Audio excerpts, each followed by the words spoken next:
আলহামদুলিল্লাহি রাব্বিল আলামিন। আলহামদুলিল্লাহ আলহামদুলিল্লাহ আলহামদুলিল্লাহ আলহামদুলিল্লাহ আলহামদুলিল্লাহ আলহামদুলিল্লাহ আলহামদুলিল্লাহ আলহামদুলিল্লাহ আলহামদুলিল্লাহ আলহামদুলিল্লাহ আলহামদুলিল্লাহ আলহামদুলিল্লাহ।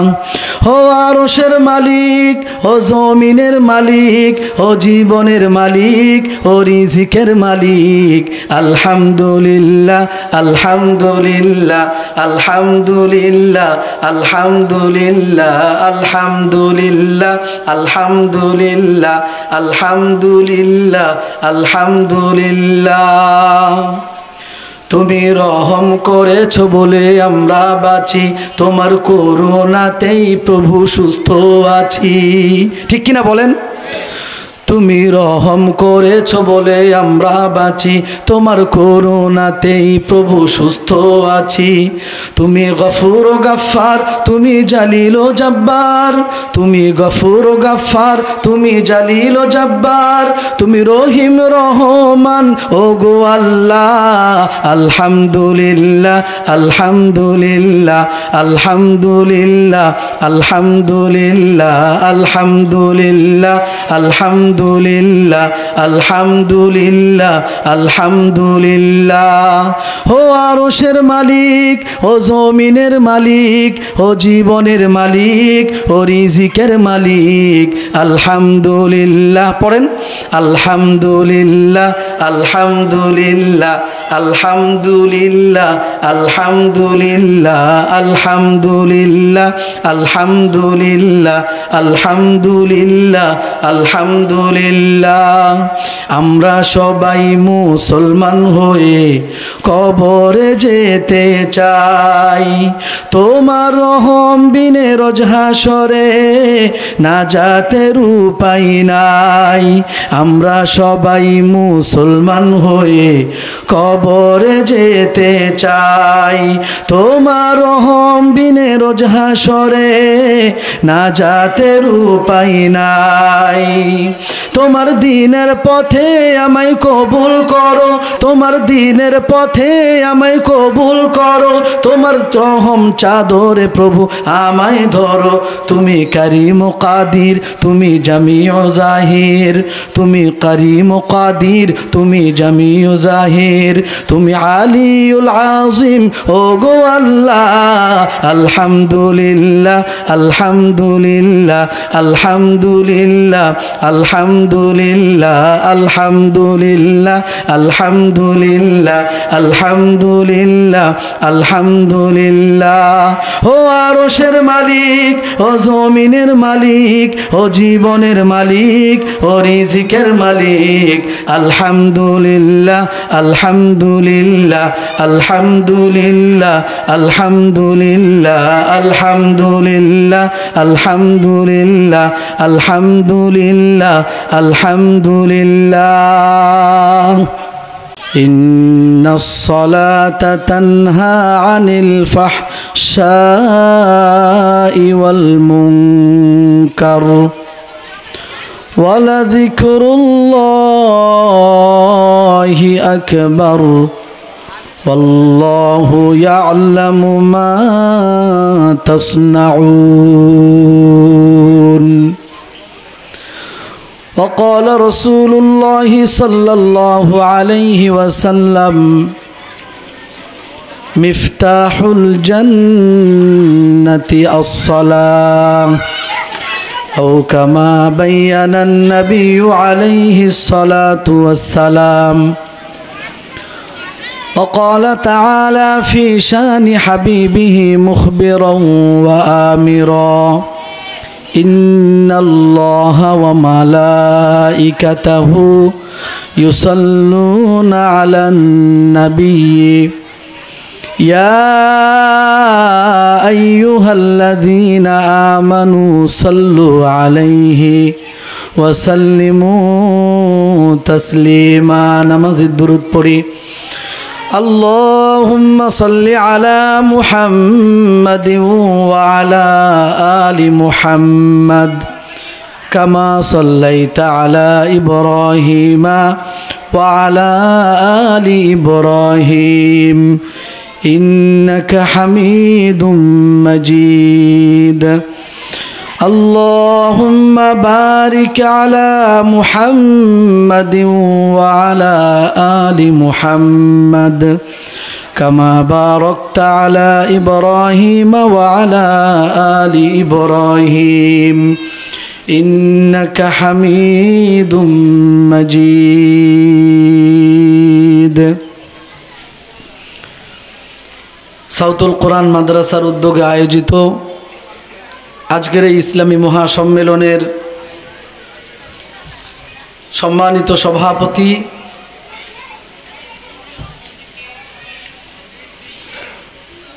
হযরত উলামায়ে কেরাম,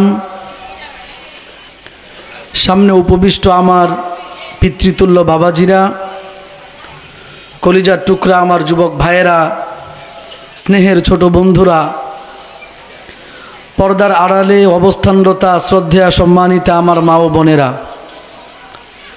আল্লাহ রাব্বুল আলামিনের দরবারে অসংখ্য অগণিত শুকর ও সুজুদ যে মহান রব্বুল আলামিন আমাদেরকে ভালোবেসে মহব্বত করে কোরআনের এই বাগানে, জান্নাতের এই বাগানে আসার তৌফিক দান করেছেন। দিল থেকে কালিমাতুশ শুকর আদায় করি আলহামদুলিল্লাহ। আমরা যদি প্রশংসা করি আল্লাহ তাআলা আমাদের উপর খুশি হবেন।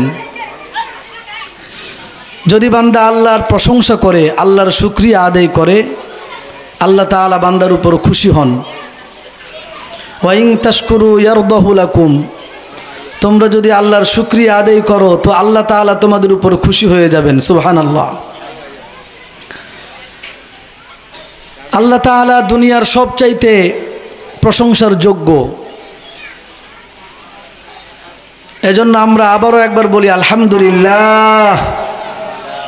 আলহামদুলিল্লাহি রাব্বিল আলামিন। আলহামদুলিল্লাহ, আলহামদুলিল্লাহ, আলহামদুলিল্লাহ, আলহামদুলিল্লাহ, আলহামদুলিল্লাহ, আলহামদুলিল্লাহ, আলহামদুলিল্লাহ, আলহামদুলিল্লাহ, আলহামদুলিল্লাহ, আলহামদুলিল্লাহ, আলহামদুলিল্লাহ, আলহামদুলিল্লাহ।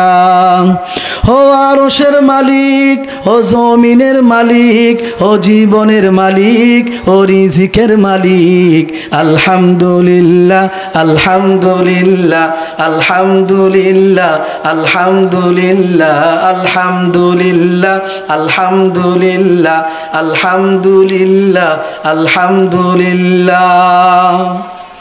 তুমি রহম করেছো বলে আমরা বাঁচি, তোমার করুণাতেই প্রভু সুস্থ আছি। ঠিক কিনা বলেন? তুমি রহম করেছো বলে আমরা বাঁচি, তোমার করুণাতেই প্রভু সুস্থ আছি।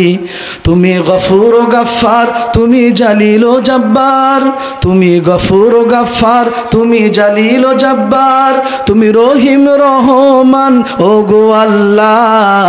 আলহামদুলিল্লাহ, আলহামদুলিল্লাহ, আলহামদুলিল্লাহ, আলহামদুলিল্লাহ, আলহামদুলিল্লাহ, আলহামদুলিল্লাহ, আলহামদুলিল্লাহ, আলহামদুলিল্লাহ। ও আরশের মালিক, ও জমিনের মালিক, ও জীবনের মালিক, ও রিজিকের মালিক, আলহামদুলিল্লাহ। পড়েন আলহামদুলিল্লাহ, আলহামদুলিল্লাহ, আলহামদুলিল্লাহ, আলহামদুলিল্লাহ, আলহামদুলিল্লাহ, আলহামদুলিল্লাহ, আলহামদুলিল্লাহ, আলহামদুলিল্লাহ। আমরা সবাই মুসলমান হয়ে কবরে যেতে চাই, তোমার রহম বিনে রোজ হাসরে নাজাতের উপায় নাই।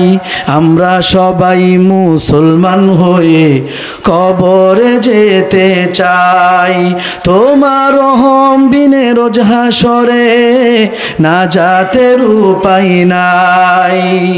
তোমার দ্বীনের পথে আমায় কবুল করো, তোমার দ্বীনের পথে আমায় কবুল করো, তোমার রহম চাদরে প্রভু আমায় ধরো।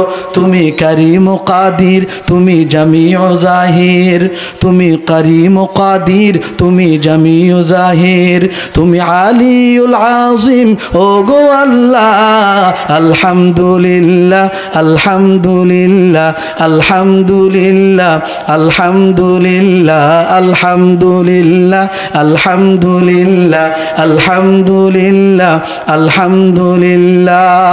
ও আরশের মালিক, ও জমিনের মালিক, ও জীবনের মালিক, ও রিজিকের মালিক, আলহামদুলিল্লাহ আলহামদুলিল্লাহ আলহামদুলিল্লাহ আলহামদুলিল্লাহ আলহামদুলিল্লাহ আলহামদুলিল্লাহ আলহামদুলিল্লাহ আলহামদুলিল্লাহ। আপনারা মাহফিলে আসতে পেরে খুশি না বেজার?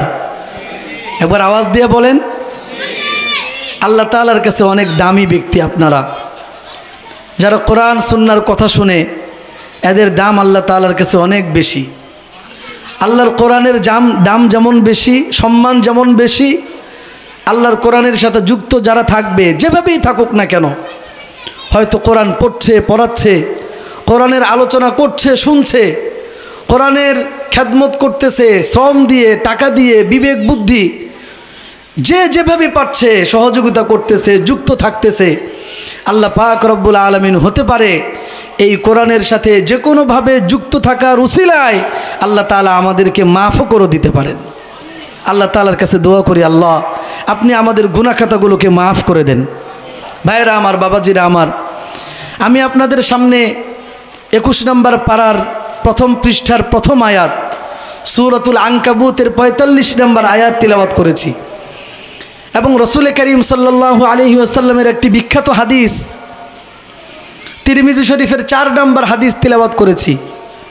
পঠিত আয়াত এবং হাদিসের আলোকে সংক্ষিপ্ত আকারে কিছু আলোচনা করার চেষ্টা করব।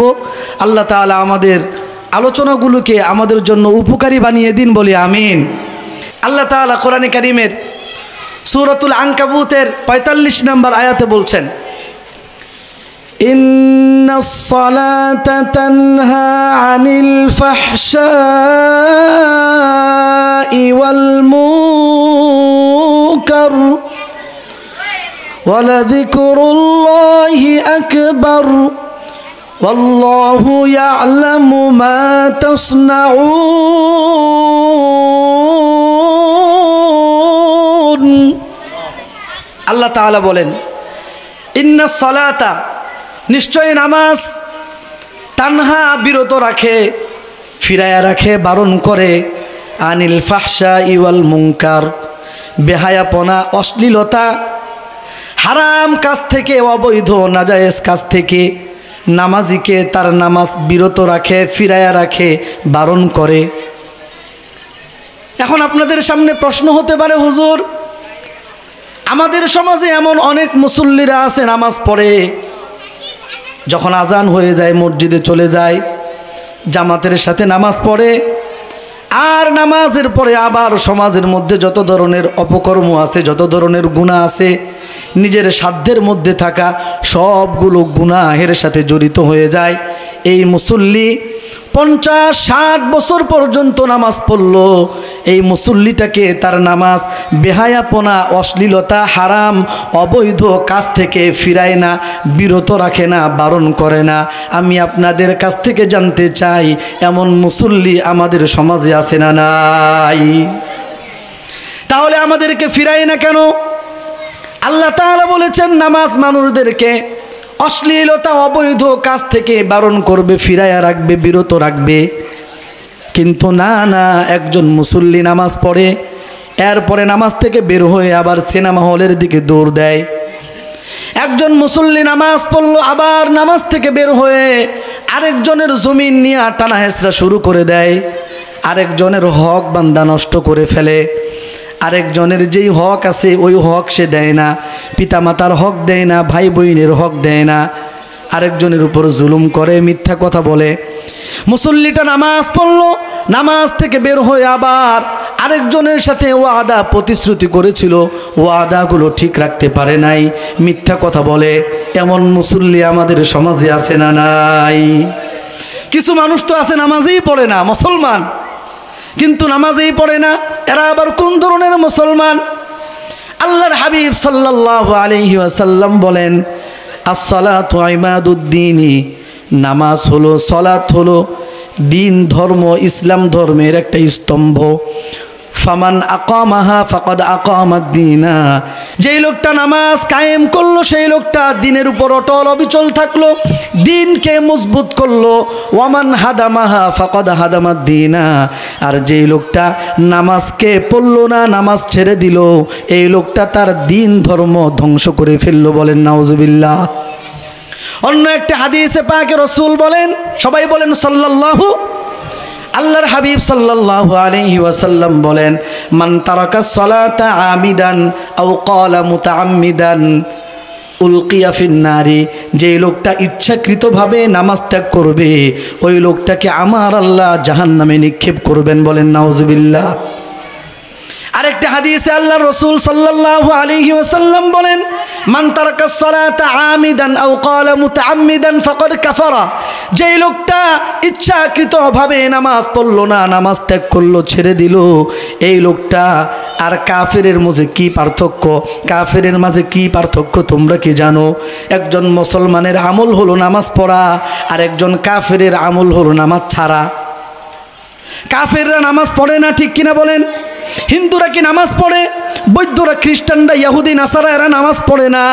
নামাজ হলো মুসলমানদের আমল, আর নামাজ না পড়া কাফেরদের আমল। সুতরাং মুসলমান কাফেরের মাঝে পার্থক্য হলো নামাজ, ঠিক কিনা বলেন? রাসূল করিম সাল্লাল্লাহু আলাইহি ওয়াসাল্লাম হাদিসে পাকে বলেছেন, আস-সালাতু মিফতাহুল জান্নাহ, নামাজ হলো বেহেশতের চাবি। সাহাবায়ে কেরাম প্রশ্ন করলো, ইয়া রাসূলুল্লাহ, নামাজ কিভাবে বেহেশতের চাবি হয়? কারণ ইসলামের স্তম্ভ হলো 5টা। 1 নম্বর হলো কালিমা আর বিশ্বাস, কালিমায়ে শাহাদাত, আশহাদু আল্লাহ ইলাহা ইল্লাল্লাহু ওয়া আন্না মুহাম্মাদান আবদুহু ওয়া রাসূলুহু। আমার রাসূলকে সাহাবায়ে কেরাম জিজ্ঞেস করলেন, ইয়া রাসূলুল্লাহ, কালিমা, ইসলামের স্তম্ভ হলো 5টা।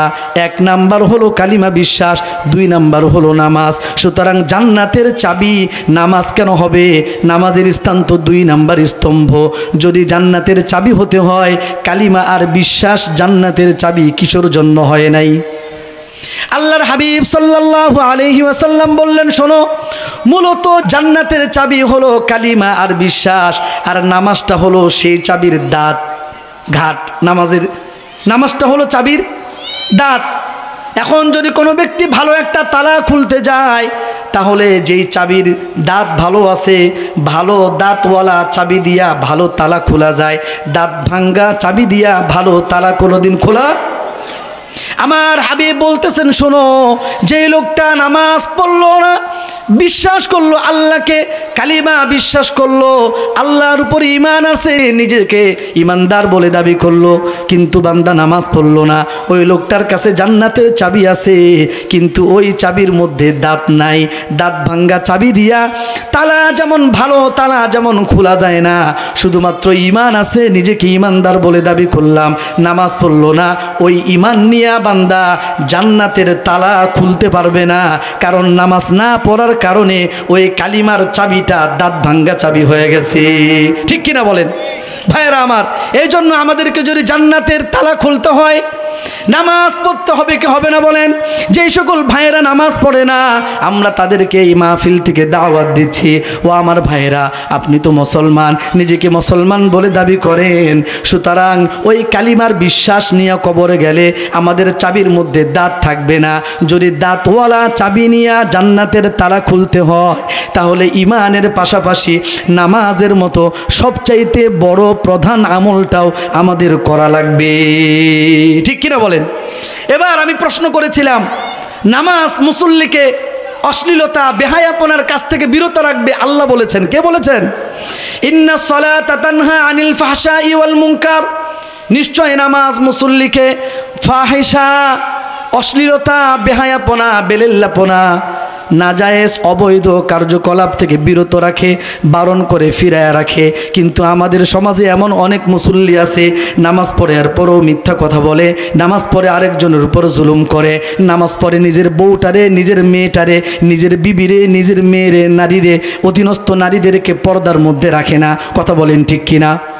ভাইরা আমার, বাবাজিরা আমার, কিসের জন্য নামাজ বিরত রাখে না গুনাহের কাছ থেকে? কোরআনে কারীমের যে আয়াতখানা তেলাওয়াত করেছি, এই আয়াতের শানে নুজুল যদি আমি আপনাদেরকে শোনাই, শানে নুজুল বলার পরে আপনাদের কাছে বিষয়টা স্পষ্ট হয়ে যাবে। নামাজের মধ্যে ওয়াজিব 14টা, নামাজের মধ্যে সুন্নতি মুআক্কাদাগুলো আছে। একজন মুসল্লি যখন ফরজ, ওয়াজিবাত এবং সুনানে মুআক্কাদাগুলো আদায় করবে, এই ব্যক্তির নামাজের বাহ্যিক দিকটা আদায় হয়ে গেছে। আরেকটা নামাজের দিক হলো আধ্যাত্মিক দিক। নামাজের আধ্যাত্মিক দিকটাও শুদ্ধ হতে হবে। নামাজ যদি বান্দাকে অশ্লীলতা, বেহায়াপনা, অবৈধ গুনাহের কাছ থেকে দূরে রাখতে হয়, তাহলে নামাজের বাহ্যিক দিক, বাহ্যিক পদ্ধতিটা ঠিক করার পাশাপাশি নামাজের আধ্যাত্মিক পদ্ধতিটাও ঠিক করা লাগবে। নামাজের আধ্যাত্মিক দিকটাও ঠিক করা লাগবে। যদি বাহ্যিক দিক এবং আধ্যাত্মিক দিক, এই দুই দিক সুন্দর হয়ে যায়, ঠিক হয়ে যায়, বান্দাকে, নামাজিকে তার নামাজ অশ্লীলতা, গুনাহের কাছ থেকে দূরে রাখবে। তাহলে আমরা বুঝলাম নামাজের বাহ্যিক দিক হলো সুন্নতি মুআক্কাদা, ওয়াজিবাত, ফরজগুলো আদায় করা। এবার শুনুন নামাজের আধ্যাত্মিক দিক কোনটা? নামাজের আধ্যাত্মিক দিক হলো রাসূলুল্লাহ সাল্লাল্লাহু আলাইহি ওয়াসাল্লাম হাদিসে পাকে বলেছেন, হাদিসটার নাম হলো হাদিসে জিবরিল। হাদিসটার নাম কি বলেন? হাদিসে জিবরিল। জিবরিল আমিন আলাইহিস সালাম সাহাবায়ে কেরাম রাসূলুল্লাহর সাথে বসা। এমন সময় জিবরিল আমিন একজন মানুষের আকৃতি ধারণ করে রসুল করিম সাল্লাল্লাহু আলাইহি ওয়াসাল্লামের কাছে আসছে। এসে প্রশ্ন উত্তরের মাধ্যমে দ্বীনের বিভিন্ন বিষয়ের আলোচনা করলেন। এই হাদিসের শেষ দিকে গিয়া রাসূলুল্লাহ সাল্লাল্লাহু আলাইহি ওয়াসাল্লাম সাহাবীদেরকে বললেন, তোমরা কি জানো মান হাদা? এই লোকটা কে? যেই লোকটা তোমাদের কাছে আসছিল? হাদা জিবরিলু, যেই লোকটা মানুষের আকৃতি ধারণ করে আমার কাছে আসছে, প্রশ্ন উত্তর করলো, আমাকে কিছু বিষয়ের প্রশ্ন করলো, আমি সেই বিষয়গুলোর উত্তর দিয়ে দিলাম। এই লোকটা যে আসছে তিনি অন্য কেউ নয়, তিনি হচ্ছেন জিবরিল আমিন। তিনি প্রশ্ন উত্তরের মাধ্যমে তোমাদেরকে দ্বীনের গুরুত্বপূর্ণ বিষয়গুলো শিক্ষা দিতে চান। হাদা জিবরিলু ইউআল্লিমুকুম আতাকুম ইউআল্লিমুকুম দীনাকুম। ইনি হচ্ছেন জিবরিল আমিন আলাইহিস সালাতু ওয়াস সালাম, মানুষের আকৃতি ধারণ করে এসে প্রশ্ন উত্তরের মাধ্যমে তোমাদেরকে কিছু দ্বীনের গুরুত্বপূর্ণ মৌলিক জিনিসগুলো শিক্ষা দিচ্ছেন। সুবহানাল্লাহ। এই হাদিসের মধ্যে হযরত জিবরিল আমিন মানুষের আকৃতি ধারণ করে রাসূলুল্লাহকে জিজ্ঞেস করলেন, মাল ইহসানু, ওগো আল্লাহর হাবিব, ইহসান কারে বলে? ইহসান কারে বলে? আল্লাহর হাবিব সাল্লাল্লাহু আলাইহি ওয়াসাল্লাম বলেন, ভাইরা আমার এদিকে খেয়াল করেন, আল্লাহর হাবিব সাল্লাল্লাহু আলাইহি ওয়াসাল্লাম বললেন, আন তা'বুদাল্লাহা কাআন্নাকা তারাহু। ইহসান বলা হয় তুমি আল্লাহ তাআলার ইবাদত এমন গভীর মনোযোগ দিয়ে করবা, এমন মনোযোগ সহকারে নামাজ পড়বা যেন তুমি আল্লাহ তাআলাকে দেখতেছো। সুবহানাল্লাহ বলেন। আপনি একজন মালিকের কর্মচারী, মালিকের দোকানে, ফ্যাক্টরিতে আপনি কাজ করেন। মালিক যদি ফ্যাক্টরিতে দাঁড়ায় থাকে, চেয়ার নিয়ে বসে থাকে, তাহলে কর্মচারীরা গভীর মনোযোগের সাথে ওই ফ্যাক্টরির কাজকর্ম আঞ্জাম দেয়, ঠিক কিনা বলেন? আল্লাহর হাবিব সাল্লাল্লাহু আলাইহি ওয়াসাল্লাম বলেন, একজন শ্রমিক মালিকের পক্ষ থেকে পাওয়া দায়িত্বগুলো যেমন মালিক থাকলে সুন্দর করে আদায় করে, ঠিক বান্দাকে আল্লাহ তাআলা কিছু দায়িত্ব দিয়া, কিছু কাজের দায়িত্ব দিয়া দুনিয়ার মধ্যে পাঠাইছেন। এই দুনিয়ার মধ্যে বান্দা যখন ওই কাজগুলো করবে, আমলগুলো করবে, তখন সে মনে করবে এই দুনিয়ার মধ্যে আমি যেই কাজগুলো করতেছি সর্বপ্রথম এবং সর্বপ্রধান কাজ হলো নামাজ। আল্লাহ তাআলা বান্দাকে যতগুলো দায়িত্ব দিয়েছেন সবগুলো দায়িত্বর মধ্যে সর্বপ্রথম এবং প্রধান দায়িত্ব হচ্ছে নামাজ। আউয়ালু মা ইউহাসাবু বিহিল আবদু ইয়াউমাল কিয়ামাতি আস-সালাহ। আল্লাহর হাবিব সাল্লাল্লাহু আলাইহি ওয়াসাল্লাম বলেন, কিয়ামতের ময়দানে সর্বপ্রথম বান্দার নামাজের হিসাব হবে। আল্লাহ তাআলা বান্দাকে নামাজের হিসাব নেবেন, সর্বপ্রথম এবং প্রধান দায়িত্ব দিয়েছেন। এই সর্বপ্রথম প্রধান দায়িত্ব নামাজ আদায় করতে গিয়া বান্দা যখন মনে করবে আমি আল্লাহ তাআলাকে দেখতেছি, ওই যে আল্লাহ আছে এখানে, আল্লাহ রসুল বলেন আনতা আবুদাল্লাহা কান্নাকা তারাহু, তুমি এমনভাবে নামাজ পড়বা, নামাজের মনোযোগটা, নামাজের মধ্যে তোমার মনোযোগটা এমনভাবে তুমি একবারে নিবিষ্ট করবা, তোমার মনোযোগটা নামাজের মধ্যে এমনভাবে থাকবে কান্নাকা তারাহু, কেমন জানি তুমি আল্লাহকে দেখতেছো। এমন একটা মনোযোগ তুমি তৈরি করো। ভাইরা আমার, বাবাজিরা আমার, এই চোখ দিয়ে আল্লাহকে কোনোদিন দেখা যায় না, যায় বলেন? চর্ম চোখ দিয়ে কি আল্লাহকে দেখা যাবে? আল্লাহ তাআলা কোরআনে কারিমে বলেছেন লা তুদরিকুহুল আবসার ওয়া হুয়া ইউদরিকুল আবসার। আল্লাহ তাআলা বলেন শোনো, লা তুদরিকুহুল আবসার, দুনিয়ার কোনো চোখ আল্লাহ রাব্বুল আলামিনের নাগাল পায় না। ওয়া হুয়া ইউদরিকুল আবসার, আল্লাহ তাআলা দুনিয়ার সব চোখগুলোরে দেখেন, যত প্রাণী আছে, যত দৃশ্যমান অদৃশ্যমান যত কিছু আছে, সব কিছুরে যিনি দেখেন তিনি কে? আল্লাহ রসুল বলেন শোনো, আনতা আবুদাল্লাহা কান্নাকা তারাহু, তুমি এমনভাবে ইবাদত করবা কান্নাকা তারাহু, কেমন জানি তুমি আল্লাহকে দেখতেছো। ফাইল্লাম তাকুন তারাহু, দুনিয়ার মধ্যে তুমি আল্লাহকে কোনোদিন দেখতে পাইবা না। তোমার মধ্যে যদি এমন উপলব্ধি, এমন অনুভূতি কাজ না করে, ফাইল্লাম তাকুন তারাহু ফাইন্নাহু ইয়ারাকা, তাহলে তুমি মনে করবা আল্লাহকে তুমি দেখতেছো না, কিন্তু আমার আল্লাহ তোমাকে দেখতেছে। হয়তো এমন একটা অনুভূতি তুমি তৈরি করবা যে আমি আল্লাহকে দেখতেছি। এমন অনুভূতি যদি তৈরি করার সুযোগ না হয়, তাহলে আমি এমনটা মনে করব যে আমার আল্লাহ আমাকে দেখতেছেন। ভাইরা আমার, আপনি একটা শপিং মলে গেলেন, অনেক ভালো একটা বাসায় গিয়ে উঠলেন, সেখানে লেখা আছে সিসিটিভি দ্বারা পর্যবেক্ষণ করা হচ্ছে আপনার গতিবিধি, আপনাকে মনিটরিং করা হচ্ছে। যখন আপনি বুঝতে পারবেন জায়গাটার মধ্যে সিসিটিভি আছে, তখন বান্দা সতর্ক হয়ে যায়, তখন বান্দা উল্টা সিধা কিছু করে না। কথা বলেন ঠিক কিনা?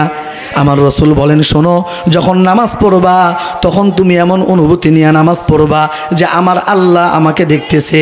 সুতরাং যখন নামাজে দাঁড়াইছো, নামাজে দাঁড়াবার পরে তুমি নামাজ পড়তেছো, এমন সময় তোমার দোকানের কথা মনে আসলো, তুমি তখন চিন্তা করবা আমার আল্লাহ আমাকে একটা দায়িত্ব দিয়ে পাঠাইছেন, এই নামাজের মধ্যে দোকানের চিন্তা করা যাবে না। নামাজের মধ্যে বান্দা যখন দাঁড়াবা, তখন তোমার অন্তরের মধ্যে হয়তো তোমার বিবি বাচ্চার চিন্তা আসতে পারে, তখন তুমি চিন্তা করবা না না আমার আল্লাহ আমাকে দেখতেছে। নামাজের মধ্যে দাঁড়ায়া বিবি বাচ্চার চিন্তা ভাবনা করা যাবে না। নামাজের মধ্যে বান্দা দাঁড়াইলো, তখন বান্দার অন্তরের মধ্যে ব্যবসা বাণিজ্য চাকরি বাকরির চিন্তা ভাবনা আসতে পারে, তখন বান্দা চিন্তা করবে না না আমি আল্লাহ রাব্বুল আলামিনের দায়িত্ব পালন করবার জন্য এখানে দাঁড়াইছি, সুতরাং আমি চাকরি বাকরি ব্যবসা বাণিজ্যের চিন্তা ভাবনা করব না। এমন একটা ধ্যানের খেয়াল নিয়া, মনোযোগ নিয়া নামাজ আদায় করলে ওই নামাজটা হবে আধ্যাত্মিকতা পূর্ণ নামাজ। ভাইরা আমার, এইটা বলা যত সহজ, করা অত সহজ না। কথা বলেন ঠিক কিনা? অনেক বড় মুসল্লি নামাজে যায়, ঘরের তালা মারছে কি মারে নাই, চাবিটা পকেটের মধ্যে আছে না নাই, নামাজের মধ্যে দাঁড়ায়া পকেটের মধ্যে হাত দিয়া এরপরে চাবি খুঁজে এমন মুসল্লি আছে না নাই? ভাইরা আমার, বাবাজিরা আমার, এটা অনেক বড় কঠিন কাজ। কারণ হলো আল্লাহ রসুল সাল্লাল্লাহু আলাইহি ওয়াসাল্লাম বলেন, যখন নামাজি নামাজে দাঁড়ায় তখন শয়তান তার স্পেশাল বাহিনী পাঠায়া দেয়। ওই নামাজিরে ধোঁকা দেওয়ার জন্য শয়তান তার স্পেশাল বাহিনী পাঠায়া দেয়।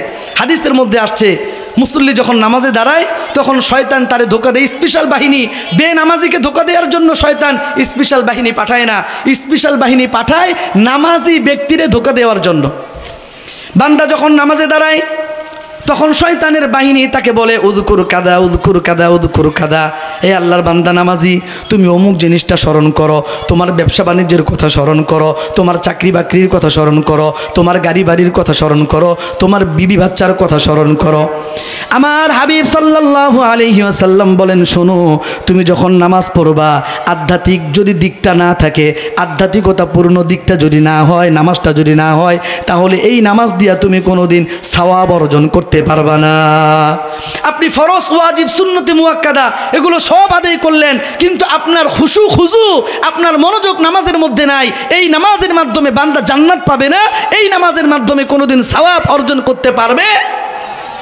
আল্লাহর হাবিব সাল্লাল্লাহু আলাইহি ওয়াসাল্লাম বলেন, শয়তানের বিশাল বড় বাহিনী, স্পেশাল বাহিনী নামাজির পিছনে দাঁড়ায়া থাকে আর বলে তুমি অমুক জিনিসের স্মরণ করো।